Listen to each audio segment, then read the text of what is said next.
Hello and good morning, everyone. Welcome to this edition of our Brunch and Learn webinar series. We're thrilled to have you tuning in with us today and hope that you are all staying well.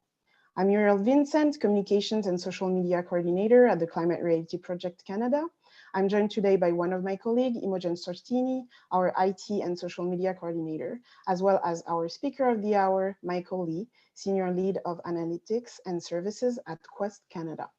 This Brunch and Learn series is an opportunity for us to explore the topics covered in the National Climate League standings. The 2019 standings feature 15 primary sustainability indicators, benchmarking climate action among participating cities across Canada. It also features examples of best practices in those areas. We invite you to download the standings from ncl.climatehub.ca and to explore our webinar series at hubflix.climatehub.ca. You can find all these resources in the chat. For today's feature, we are looking forward to discussing how communities across Canada are increasingly taking action to manage energy in order to achieve various environmental, economic, and social goals through initiatives such as smart energy communities, as they value community collaboration and engagement and take an integrated, holistic view of energy systems as key to enabling local success. Today, as I mentioned before, we have the pleasure of being joined by Michael Lee. Michael Lee is the Senior Lead of Analytics and Services at Quest Canada, a national NGO with a mission to accelerate the adoption of efficient and integrated community-scale energy systems in Canada by informing, inspiring, and connecting decision makers. A community energy planning expert with experience in collaborative research and cross-sectoral facilitation, Michael led the development of the Smart Energy Communities benchmark, among other community energy planning initiatives. I'll quickly remind everyone that you can ask questions at any time using the Q&A feature at the bottom of your screen. We'll visit some of these during the Q&A period following Michael's presentation. And I also want to mention that a recording of this webinar will be made available on our YouTube channel and on our Hubflix in the days following the webinar. Thank you so much for joining us today. And Michael, the floor is yours. Awesome, thank you. Well, it's really a pleasure to be here talking to everyone, and I really appreciate everybody showing up. And you know, I was sent some of those questions that I'm hoping to answer either through the presentation or at the end. And you know, I really appreciated that there were some pretty thoughtful questions there. So I'm going to talk about the Smart Energy Communities benchmark project that we did at Quest. So, you know, I think that was a pretty good overview of Quest. We're a national nonprofit. Our whole mission and vision is around accelerating smart energy communities. We're a small and mighty but growing team all across Canada. I'm based here in Toronto, but we've got staff all over from the East Coast into the West. And you know, our whole mission and vision around smart energy communities, it starts around energy. And I think that, you know, our real focus on energy as a focal point for sustainability is because everything is such an interconnected system, and energy has implications. You know, for example, half of greenhouse gas emissions happens through energy at a community level. But there are other implications as well. So for example, our energy spending collectively can amount to, you know, hundreds of millions of dollars that typically will leave the community if we look at, you know, the cost that everybody pays towards heating and cooling our homes, for the electricity that we use for different things, and for the transportation of how we get around. And so that's ultimately why we look at energy from a community lens. And so the approach of smart energy communities, just to kind of take a little bit of a step back, ultimately it's around energy efficiency, integration of energy systems using local energy opportunities, and integrating that land use planning aspect into the energy picture. I do have a short video that I think it explains smart energy communities probably better than I could. So I'll just play it. It's only a couple minutes, and here we go.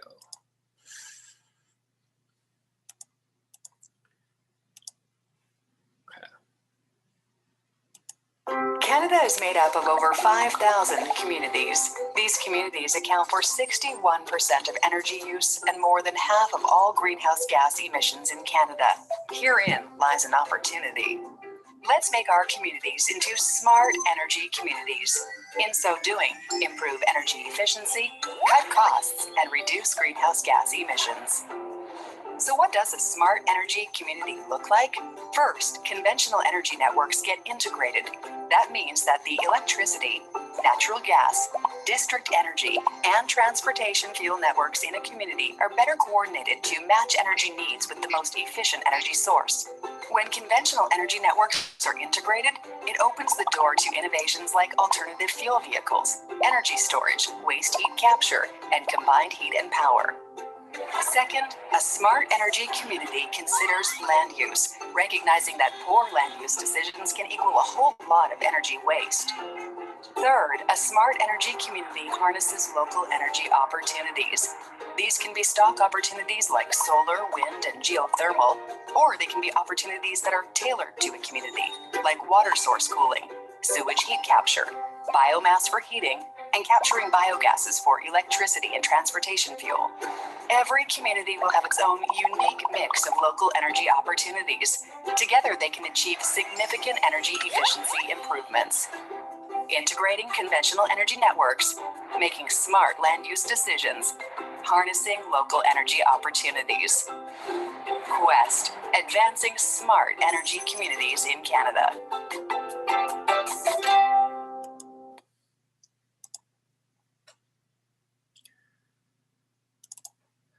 Okay, so that's a little bit about smart energy communities. It's obviously going to look a little bit different for every community across Canada. But something that we came across as a challenge, partially through some previous research we had done that I was involved in called Getting to Implementation, is that, I think people and communities are increasingly recognizing the role of community level energy planning and systems. But getting from planning to implementation is a real challenge. And it's partially because there's not really a standardized practice for doing community energy planning. And it's a bit of an emerging field. And so there isn't a really good understanding about how the community might be progressing and what success actually looks like. So that kind of led us into this benchmark project. I'm just going to skip through some slides because I made this presentation a little too long. So ultimately here, we developed a benchmark framework, a scoring model that aimed to help communities to understand where they might be able to take action and to improve their implementation and to actually implement initiatives. And comparing it to relative to best practices that we've seen across Canada, while still trying to maintain that accessibility and flexibility, recognizing that success in one community is going to look different than success in a different community. So just talking broadly about the conceptual model for the scoring framework, we really wanted to take a step back and think a little bit about, why would a community want to become a smart energy community, want to partake in community energy initiatives and transition their energy system. And ultimately, these are all very interrelated benefits and outcomes that come from transitioning your energy systems. And so, for one community, greenhouse gas emissions might be highest priority, and in other situations, local economic development or energy spending might be the primary drivers for communities to do things. And so we wanted to be non-prescriptive about what might be the highest priorities for communities, but also recognizing that these are all very interrelated. So the focus of the benchmark then was looking at indicators in the community energy processes and systems that you can change to have an impact on these outcomes or benefits.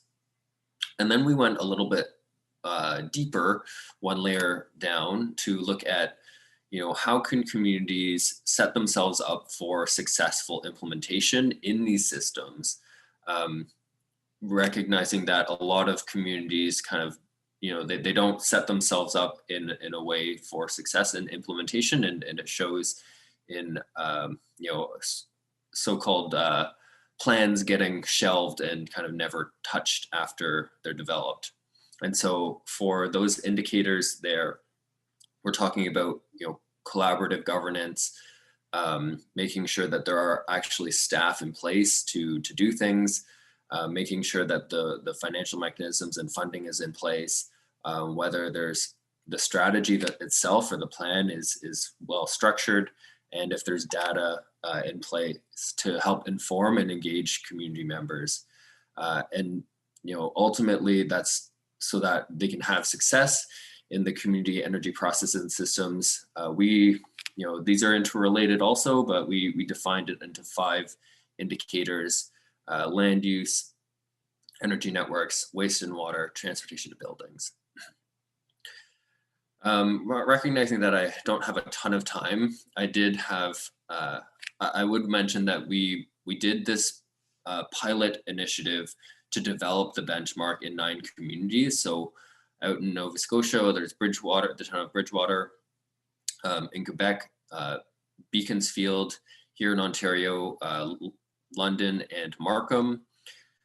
In Alberta, it was Calgary and Grand Prairie, and BC, Campbell River, and then the Northwest Territories, Inuvik and Yellowknife. And so we developed our scoring framework collaboratively with those communities, as well as 17 technical advisors from different industry participants.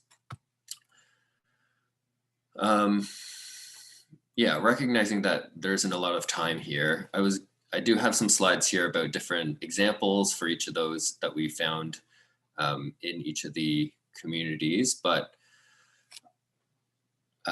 just in general, I would say that some things that we saw overall are that, there is a good focus in communities on kind of public education for conservation and efficiency, particularly around single family housing. And, I think that that's important given that the predominant land use planning paradigm is one of suburban single family housing development. And that, planning policies, the paradigm is shifting towards promoting more active transportation in compact mixed use communities. But overall, we see that there is some weaknesses around communities structuring either funding or financial mechanisms for successful implementation. It's a complicated issue, and initiatives are going to be variable in terms of what is most appropriate in terms of funding. But a lot of communities are not yet even doing kind of an assessment about, what might be the most appropriate for the different initiatives. And there is still a gap in terms of integration of energy into planning more generally. So in new developments, it's only thought about kind of afterwards, where you develop something, you hook up to the grid, and then you realize that it's not the best option. And then as compared to a more proactive approach of integrating it earlier into the development process to ensure that there are energy solutions done up front. Overall, from an indicator level, we saw that staff is really under, it doesn't score very highly, and I think that this is it's something that is so intuitive, but I think it's worth making explicit that you need staff in order to do things particularly in a municipality or in a utility. And if you don't have somebody dedicated to do stuff, it's not going to happen. And so that was definitely an interesting thing. We noticed that transportation tended to be pretty high scoring. That's because I think there is this shifting paradigm, recognizing that car transportation is not the most efficient, and there are a suite of other benefits from having more than just cars as a transportation option. And I think this last point really is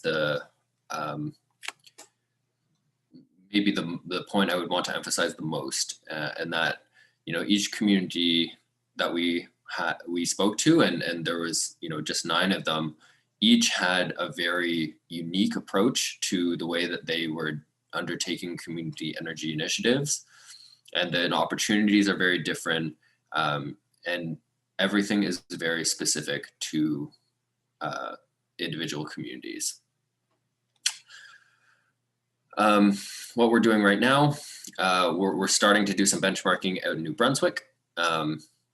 We're continually trying to learn to update the scoring framework. So recognizing that things are constantly evolving in the space, and we're hoping to expand and continue benchmarking work with the communities that we're already doing. I would suggest, we have a lot of information on our website, smartenergycommunities.ca, but I'm happy to switch over into answering some questions now, and happy to reach out or get in contact with anybody if anybody has any questions, or they want to discuss things further, maybe if there's more time needed.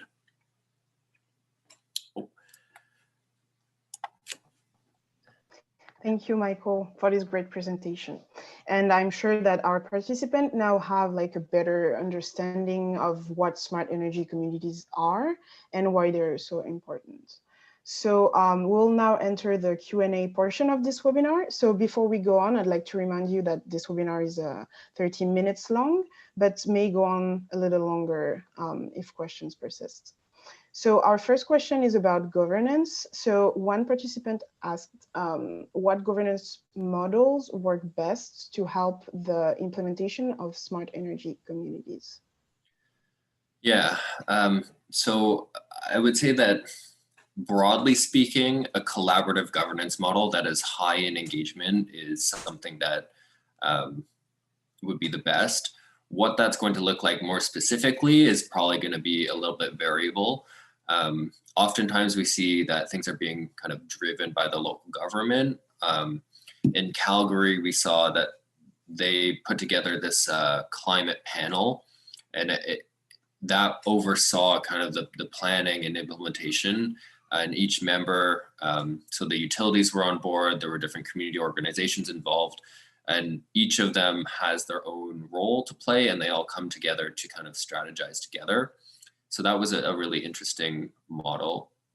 And another model that we're seeing kind of emerging is in Ontario, in Guelph, Waterloo, and Oakville, we're seeing community, the local government is establishing nonprofit organizations as being the primary driver for their energy initiatives. And typically it is a the startup of it is a collaboration between the city and the utility partners, but it is its own independent nonprofit. So, I would say that bringing everybody together and being very open about engagement is the way to go. We have another question.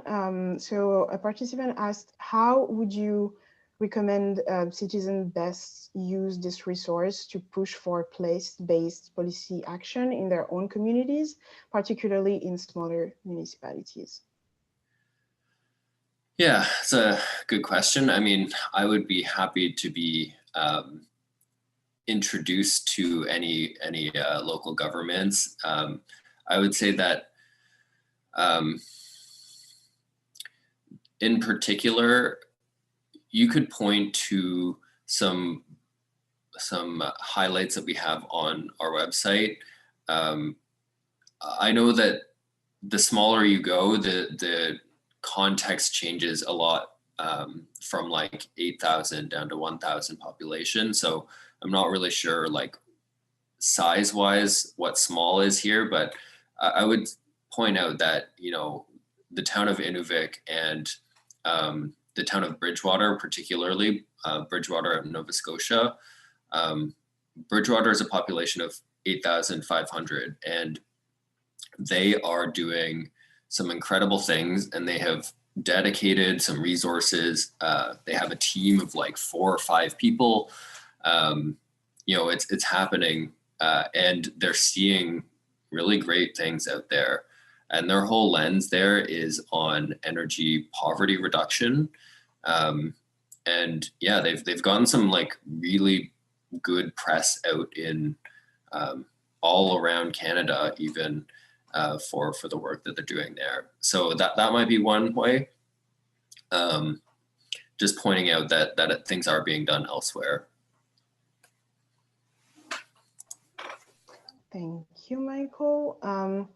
There's a question that focuses, I would say, on land use. So apparently land use and planning can influence energy consumption. So could you please give some examples of land use patterns that we can see across Canada that are currently inducing greater consumption of energy, and how can smart energy communities help remedy this?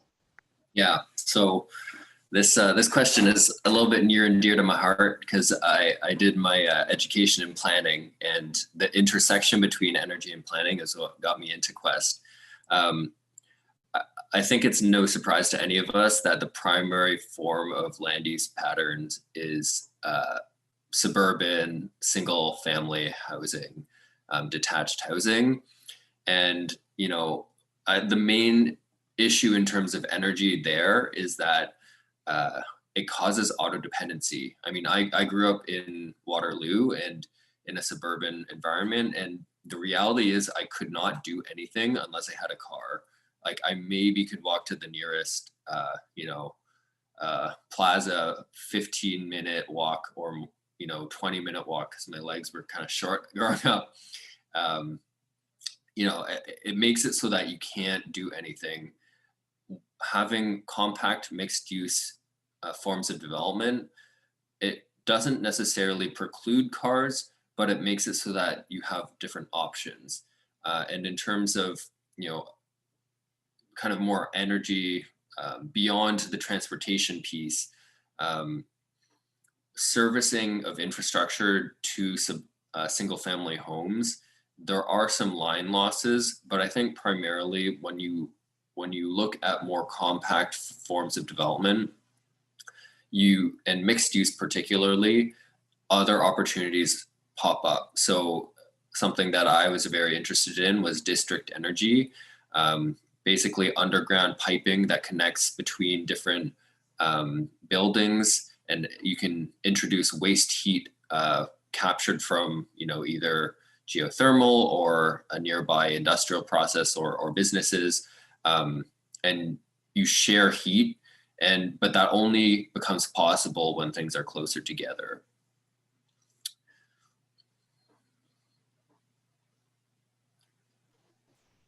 All right, thank you, Michael. There's a question on the transitional phase for this whole process. So assuming that cities and all the necessary actors are on board, and it is decided that a city will take the smart energy community approach, how are consumers and all the different actors going to be impacted in the transitional phase between the old and the new system? So when I was reading this question, what came to mind is that, there is no non-transitional phase. So we're always going in a transition. It's just a matter of, what the transition is going towards. There is no end state for smart energy communities at the end of the day. I would say that though, some like kind of thoughts about, what it means. People are going to need to understand that the way that we have things set up in terms of land use are not efficient, and they're not, there are other problems with the way that we've set up our land use systems. Compact mixed use development is kind of the future, I think.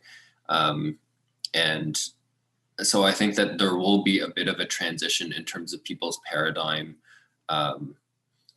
recognizing that a lot of people still feel, there's the concept of a white picket fence, and everybody, you have your own home and your property and your fence and everything. There are other ways of living.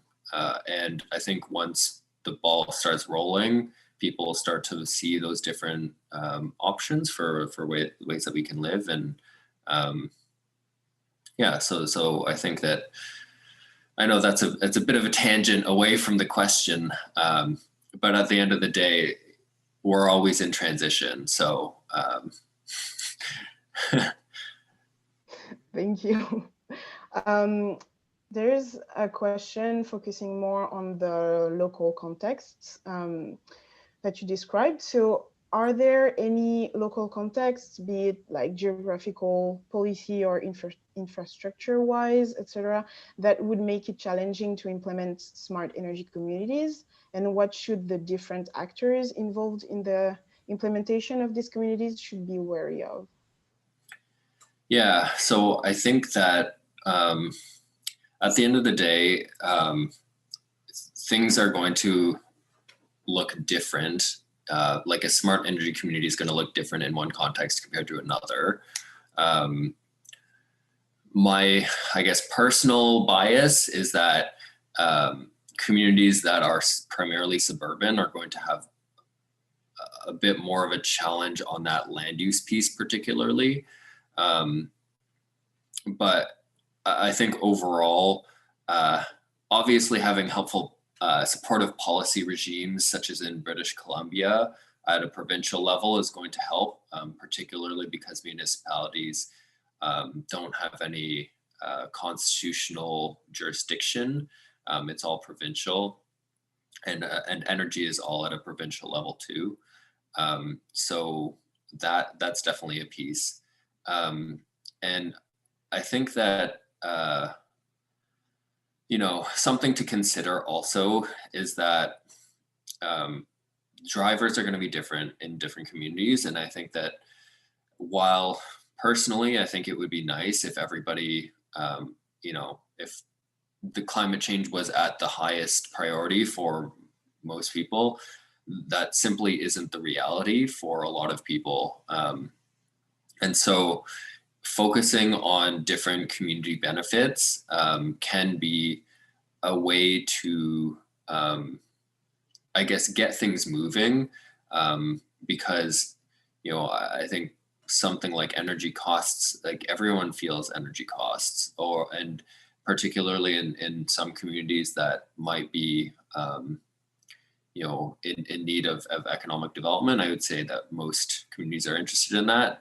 Framing things in those ways can be helpful in bringing people on board.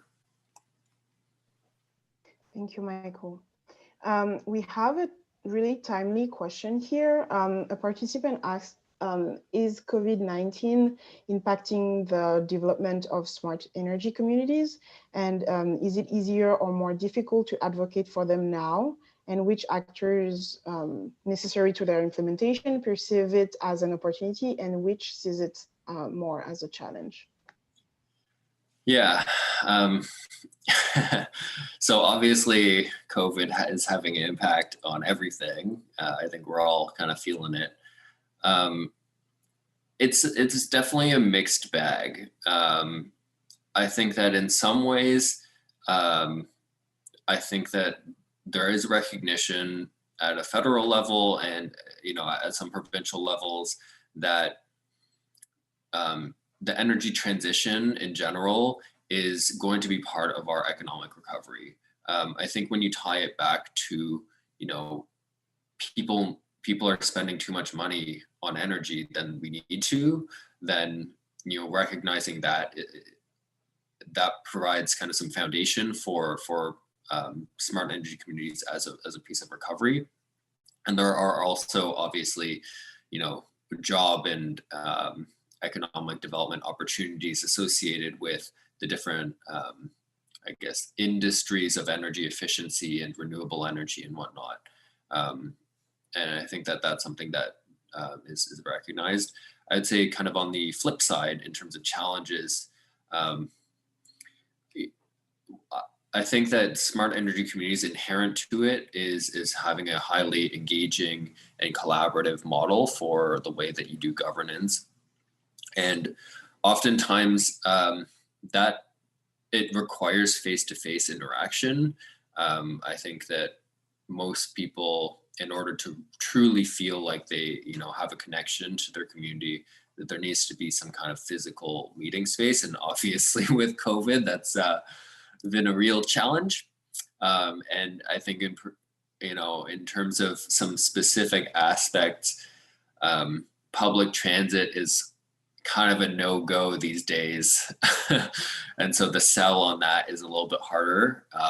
And I think also that compact piece, while you know, it does make it so that, you know, I can walk to my grocery store relatively easily. I think culturally the perception is that, you know, people kind of want and need their space a little bit more these days. Yeah, so just some thoughts. Thank you. And we have, I would say, the last question that is more on basically on money and on costs. I feel like it's something we maybe didn't have the time to really touch on. So although the cost may vary depending on the local context, what should be expected in terms of investments needed to make those smart energy communities happen? Yeah, so I saw that question and I took a quick peek back at Bridgewater's. They did a pretty extensive scoping study for their community energy investment plan, and it's quite extensive, the amount of investment that's needed. So they pegged it at about $150 million of investment for retrofits, about the same for what's needed for community scale energy systems. And, you know, they estimated around 60 million for clean and active transportation. But it should also be mentioned that, you know, those investments are going to result in energy savings that greatly outweigh things by, you know, I would say 2 to 4 times the amount of the initial investment over the next couple of decades. These are very long-term investments that need to happen. I would also mention that something that was really interesting about the Bridgewater model, and something that's been reflected also in the region of Waterloo, their community energy investment strategy, is recognizing that that amount is way too much for it to be feasibly funded by any local government. And so there is going to be a need for other financial vehicles. and ownership models to successfly do implementation. So what it's going to look like and for what initiatives is going to depend, but that the Bridgewater study is a really interesting one, and I would recommend taking a peek if you got time. Thank you, Michael. I would maybe encourage you to put your contact or your email address in the chat for our participant to maybe reach out to you on those points. And that concludes our Q&A. Thank you, Michael, and thank you, everyone. We had people tuning in from all across Canada, so we're very happy you were all able to make it. Be on the lookout for new Branch and Learn webinars. We host them every few weeks. If you enjoyed this presentation, you may be interested in our last webinar, Walkable Communities and Sustainable Mobility for Canada. You can find it in the Hubflix on hubflix.climatehub.ca. Thank you all again and have a great day.